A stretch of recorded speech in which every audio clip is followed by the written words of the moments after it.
Hello student, welcome to NCERT classes. तो आज हम क्या पढ़ने वाले हैं, जैसा कि आपने थंबनेल में देख लिया होगा, इकोनॉमिक्स के क्लास 12th के इकोनॉमिक्स के फर्स्ट चैप्टर का 1.4 औद्योगिक क्षेत्र। इससे पहले कृषि क्षेत्र हमने पढ़ा हुआ है।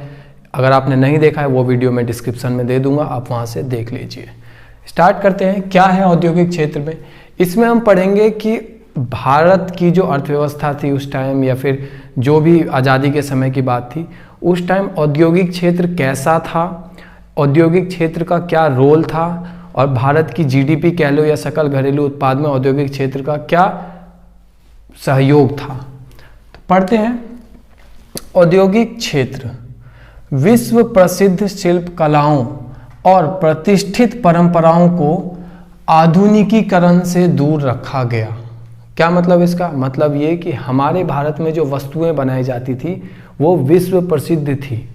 बहुत सारी ऐसी वस्तुएं बनाई जाती थी जो कहीं और बनती ही नहीं थी, क्योंकि हमारे यहाँ पे हाथ से बनाया जाता था वस्तु और कारीगरी की जाती थी उसमें बहुत। तो विश्व प्रसिद्ध, इसलिए मैंने वर्ड यूज़ करा है, मैंने नहीं करा, एक्चुअली बुक में ही है। विश्व प्रसिद्ध शिल्प कलाओं, शिल्प कलाओं का मतलब है कि चीज़ें जो बनती हैं ना उसकी बात कर रहे हैं। और प्रतिष्ठित परंपरा, मतलब ऐसी परंपरा जिस परंपरा के अनुसरण करके हम वस्तुओं को बनाते हैं। एक परंपरा के तहत वस्तु बनता है, ऐसे नहीं कुछ भी बन गया। उसको आधुनिकीकरण से दूर रखा गया का मतलब है कि हर चीज़ टाइम के साथ बदलना चाहिए, है ना। हर चीज़ टाइम के साथ साथ उसको उतना आधुनिक करना चाहिए, लेकिन इस चीज़ को, हमारे शिल्प कलाओं को और पारंपरिक जो वस्तुएं थी उनको आधुनिकीकरण से दूर रखा गया, उनको आधुनिक नहीं बनाया। जिसके चलते हुआ क्या कि धीरे धीरे लोगों की पसंद तो आधुनिक होती गई, लोग तो आधुनिक चीज़ें पसंद करते गए, लेकिन हमारे देश के शिल्पकला आधुनिक बन ही नहीं पाए। इसलिए हमारे देश के ही लोग हमारे देश की वस्तु को पसंद करना कम कर दिया था, है ना। सेकंड में क्या है कि भारत को कच्चे माल का निर्यातक और इन्हीं कच्चे माल से बनी विदेशी वस्तुओं के लिए भारत को बाजार बनाया गया। ये विदेशी शासकों का दोहरा उद्देश्य था, या फिर दोहरी नीति। आपके चैप्टर में क्वेश्चन भी है कि ब्रिटिश की दोहरी नीति क्या है। यही है दोहरी नीति। हालांकि हम क्वेश्चन आंसर डिस्कस करेंगे तो हम इस चीज़ को दोबारा देखेंगे कि क्या क्वेश्चन आंसर हो सकते हैं, क्या क्या पॉइंट हैं। लेकिन क्या दोहरी नीति का मतलब कि देखो, सबसे पहले भारत में कच्चे माल जो उगते थे ना वो बहुत उत्तम क्वालिटी के होते थे, रॉ मटेरियल। तो रॉ मटेरियल हमारे यहाँ से निर्यात कर लेना, हमारे यहाँ से निर्यात कर लेना अपने वहाँ पे, और वहाँ पे उसी रॉ मटेरियल की वस्तु बनाना और उसे बेचना कहाँ पे? हमारे यहाँ पे, हमारे बाज़ार में। हमारे यहाँ से सस्ते भाव में ले जाना हमसे, और वस्तु बना के हमें ही महंगे भाव में बेचना, हमारे बाज़ार में ही महंगे भाव में बेचना। विदेशी ये करते थे। विदेशी मेरा मतलब ब्रिटिश से है, कि ब्रिटिश हमारे यहाँ से निर्यात कर लेते थे सारा का सारा, वो आयात करते थे, हम निर्यात करते थे। तो हमारे यहाँ से सारा आयात कर लेते वो लोग सस्ते रेट पे, और रॉ मटेरियल, और उसी रॉ मटेरियल को अच्छी वस्तु बना के, उपयोग की जाने वाली वस्तु बना के हमारे ही बाजार में बेच देते थे। ठीक है, तो ये उनका दोहरी नीति था, विदेशी शासकों का दोहरा नीति या दोहरा उद्देश्य था। ठीक है। थर्ड क्या है? शिल्प कलाओं के पतन से भारत में बेरोजगारी फैल रही थी, वहीं स्थानीय उत्पाद की कमी के कारण विदेशी उत्पाद की मांग बढ़ रही थी। मैंने अभी क्या बताया? मैंने बताया कि यहाँ पे जो भी रॉ मटेरियल उगता था या फिर उत्पाद होता था वो सारा का सारा वो लेके चले जाते थे। अब जब वो लेके चले गए, हमारे यहाँ रॉ मटेरियल बहुत ही कम बचा या ना के बराबर, तो रॉ मटेरियल होगा, कच्चा माल होगा, तभी तो कोई किसी चीज़ को बनाएगा, कोई फैक्ट्री चलेगी या कोई आदमी काम करेगा। अब कच्चा माल ही नहीं है तो आदमी तो वैसे ही जॉब से हाथ धो बैठेगा, क्योंकि उसको तो काम ही नहीं मिलेगा करने को। तो वही यहाँ पे होता था कि कच्चे माल ना होने के कारण होता क्या था कि शिल्प कलाओं का तो वैसे ही पतन हो गया, क्योंकि आधुनिकीकरण से नहीं जोड़ा उन्हें शिल्प कलाओं को। और दूसरी बात कि भारत में बेरोजगारी फैलने लगी। स्थानीय लोग क्या करते थे? रॉ मटेरियल तो था नहीं, तो स्थानीय लोग विदेश से जो वस्तु आती थी उन्हीं का वो यूज़ करेंगे। तो अपने देश में उत्पादन कम होने लगा, क्योंकि रॉ मटेरियल था नहीं, और उत्पादन ना होने के कारण विदेशी उत्पाद की ही मांग बढ़ने लगी, क्योंकि रॉ मटेरियल तो उनके पास चला जाता था, हमारे पास कुछ है ही नहीं। जब हमारे पास कुछ है ही नहीं तो फिर उत्पाद क्या करेंगे हम? उत्पाद नहीं करेंगे तो फिर जॉब किसको देंगे? जॉब नहीं देंगे तो बेरोजगारी। जब हम उत्पाद कर नहीं रहे हैं तो फिर कहीं से तो यूज़ करना पड़ेगा ना, तो हमारे लोग किसकी सहायता लेंगे? ब्रिटिश की सहायता लेंगे, क्योंकि वही लोग उत्पाद करके ला रहे थे हमारी रॉ मटेरियल का ही यूज़ करके। ठीक है, नेक्स्ट क्या है कि 19वीं शताब्दी के उत्तरार्ध, उत्तरार्ध का मतलब होता है कि आधे से ज़्यादा, 19वीं शताब्दी का मतलब है कि 1800 से 1900 की बात कर रहा हूँ मैं, नहीं 1800 से 1900 नहीं, हाँ यही 1900। ठीक है, इसको 19वीं शताब्दी कहते हैं कि 19वीं शताब्दी, उत्तरार्ध का मतलब 1850 के बाद की बात कर रहा हूँ, आधे के बाद। उत्तरार्ध का मतलब आधे, अर्ध, अर्ध मतलब आधा होता है ना। तो 19वीं शताब्दी के उत्तरार्ध में भारत पश्चिम, पश्चिम में क्या, भारत के पश्चिम में कौन था? गुजरात और महाराष्ट्र। अभी भी तुम देखोगे पश्चिम में वही है, गुजरात है सबसे पश्चिम में, और उसी के जस्ट नीचे महाराष्ट्र भी है ना, गोवा भी है। तो उस टाइम की बात है कि महाराष्ट्र और गोवा, इन महाराष्ट्र और गुजरात, इन दोनों पे पश्चिम में क्या था, कौन सा मिल था? यहाँ पे मिल था सूती कपड़े की मिल। मिल मतलब कारखाना, मिल मतलब वो पाने वाला मिलना नहीं कि कुछ मिला, वो वाला नहीं। तो गुजरात और महाराष्ट्र में कौन सी मिल थी? सूती कपड़े की मिल।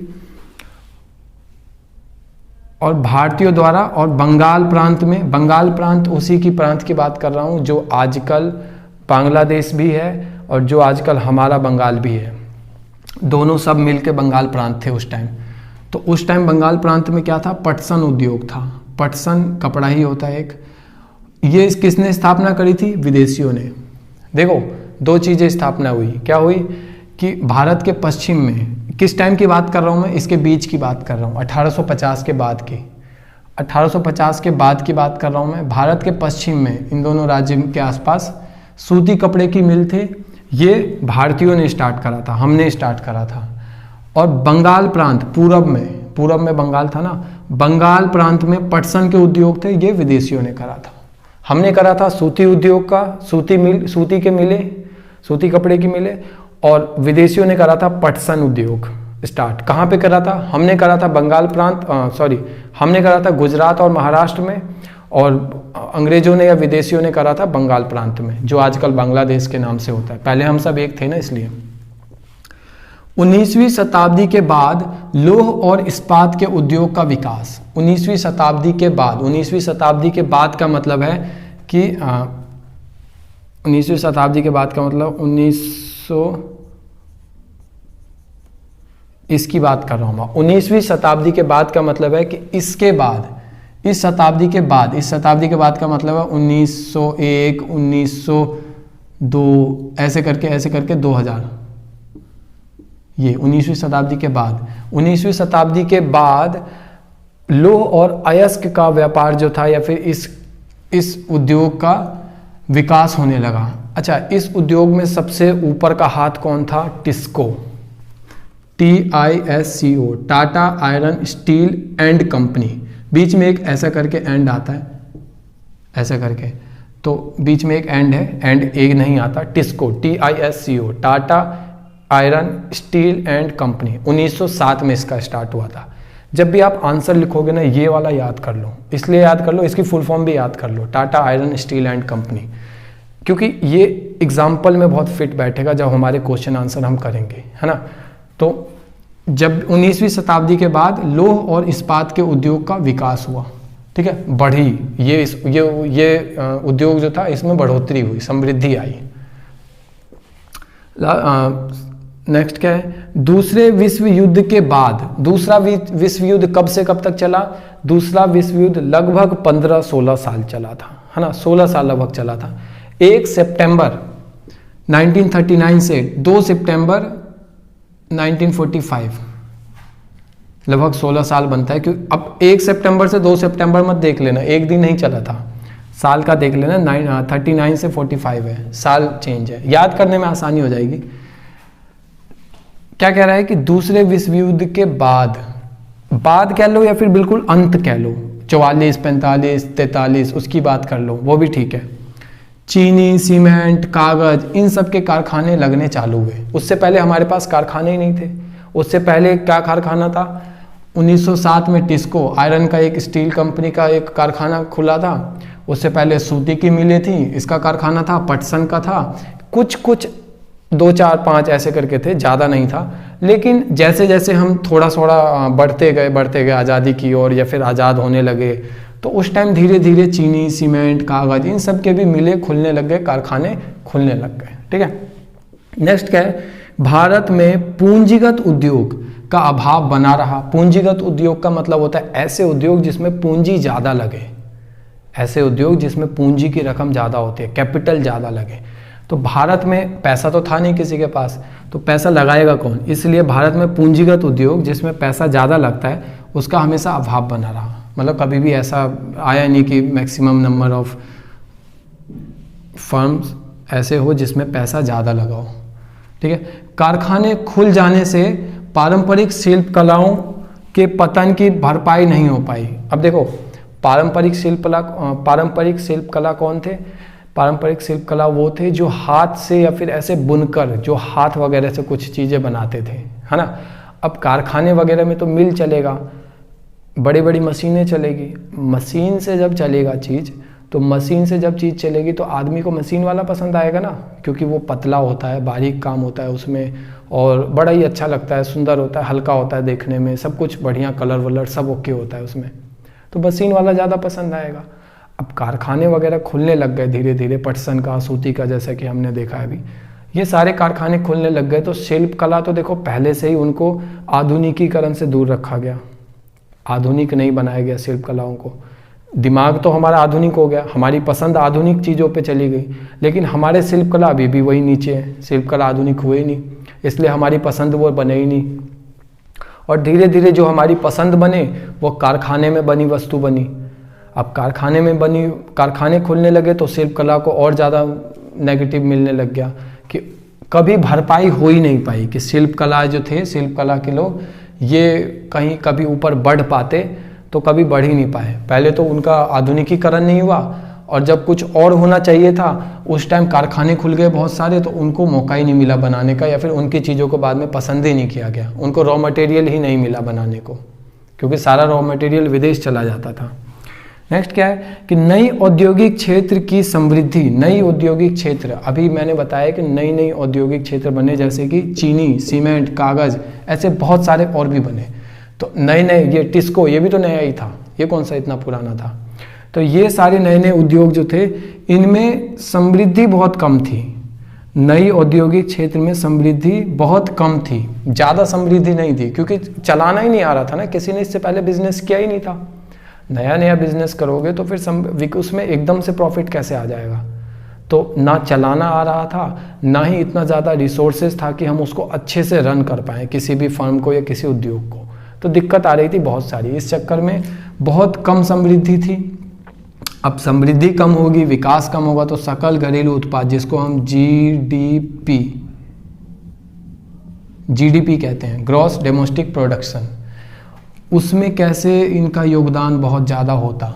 जब इनकी खुद की कमाई ज़्यादा नहीं है तो जीडीपी में इनका योगदान, कंट्रीब्यूशन कैसे ज़्यादा होगा, है ना। तो इसलिए उनका जीडीपी में कंट्रीब्यूशन, योगदान भी बहुत कम था, क्योंकि खुद की कमाई, इनकी खुद की समृद्धि ज़्यादा नहीं थी। क्यों ज़्यादा नहीं थी, हमने अभी बता दिया, क्योंकि इनको बिजनेस करना नहीं आ रहा था, और दूसरी बात इनके पास इतना रिसोर्सेज, संसाधन नहीं था कि अच्छे से रन कर पाते अपने उद्योग को। नेक्स्ट क्या है, सार्वजनिक क्षेत्र मुख्यतः रेल, विद्युत उत्पाद, संचार, बंदरगाह तक ही सीमित रह गए। सार्वजनिक क्षेत्र कहते हैं सरकारी क्षेत्र को। सरकारी क्षेत्र मुख्यतः का मतलब होता है मेनली। सार्वजनिक क्षेत्र या सरकारी क्षेत्र मेनली कहाँ तक सीमित रह गए, बंदरगाह, विद्युत का उत्पादन, विद्युत उत्पादन का मतलब होता है बिजली का उत्पादन, बंदरगाह, बिजली का उत्पादन, रेल, संचार, ये सारी चीज़ों में ही रह गए। इससे ऊपर बढ़ा ही नहीं कभी, है ना, इससे ऊपर कभी बढ़ा ही नहीं। अभी भी रेल में देख रहे हो सार्वजनिक क्षेत्र ही है, निजी क्षेत्र आया ही नहीं अभी तक।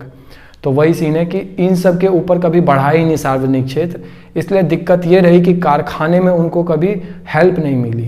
देखो, निजी क्षेत्र जब आदमी नीचे जा रहा होगा ना, तो सरकारी क्षेत्र को हाथ लाना चाहिए कि चलो तुम नीचे क्यों जा रहे हो, ऊपर उठो। सरकारी क्षेत्र हेल्प करेगा तो निजी क्षेत्र ऊपर उठेगा। सरकारी क्षेत्र खुद ही 3-4 उद्योगों में ही सीमित रह गई, तो निजी क्षेत्र की क्या मदद करेगी, उनको क्या लोन प्रोवाइड करेगी, या फिर सस्ते ऋण देगी, सस्ते इंटरेस्ट पे, या क्या प्रोवाइड करेगी। इसलिए कभी भारत का उस टाइम, अभी तो देखो बहुत विकास हुआ है, उस टाइम इसलिए विकास नहीं हो पाया क्योंकि बहुत सारी चीज़ें ऐसी थी जो हमारे साथ गलत हुई। हमारे यहाँ से कच्चा माल लेके चले जाते थे, हमारे शिल्पकार धीरे धीरे बेरोजगार हो रहे थे, भुखमरी की हालत हो रही थी धीरे धीरे। उद्योग बहुत सारे थे नहीं, 2-3 उद्योग थे। गुजरात महाराष्ट्र में सूती के उद्योग जो हमने चलाए, बंगाल प्रांत में पटसन का उद्योग जो विदेशियों ने चलाया, और जो उद्योग खुले भी वो बहुत अच्छे से प्रॉफिट नहीं कर रहे थे, वो अच्छे से समृद्धि नहीं हो रहा था उनका। टिस्को खुला 1907 में, टिस्को में भी बहुत अच्छी समृद्धि नहीं थी। ठीक था, अच्छा था, एक नया उद्योग खुला था तो बढ़िया था, लेकिन समृद्धि बहुत अच्छी नहीं थी धीरे। और समृद्धि ना अच्छे होने के कारण जब उनकी खुद की समृद्धि अच्छी नहीं है तो वो जीडीपी में उनका कैसे कंट्रीब्यूशन होगा, कैसे योगदान होगा? तो जीडीपी में भी उनका योगदान नहीं हो रहा था। और सरकार क्या कर रही थी उस टाइम? सरकार संचार, बिजली उत्पादन, बंदरगाह, इन सबको संभाल रही थी। ये सारे जो सार्वजनिक क्षेत्र हैं इन सबको संभाल रही थी सरकार। इन्हीं तक में सीमित रह गई, इससे आगे बढ़ ही नहीं पाई। हालांकि अब तो बढ़ गई है, मैं पहले की बात बताऊं तो। चलिए इसी टॉपिक के साथ ख़त्म करते हैं इस टॉपिक को, इसी बात के साथ मिलते हैं अगली क्लास में। तब तक के लिए सुरक्षित रहें, स्वस्थ रहें, मस्त रहें।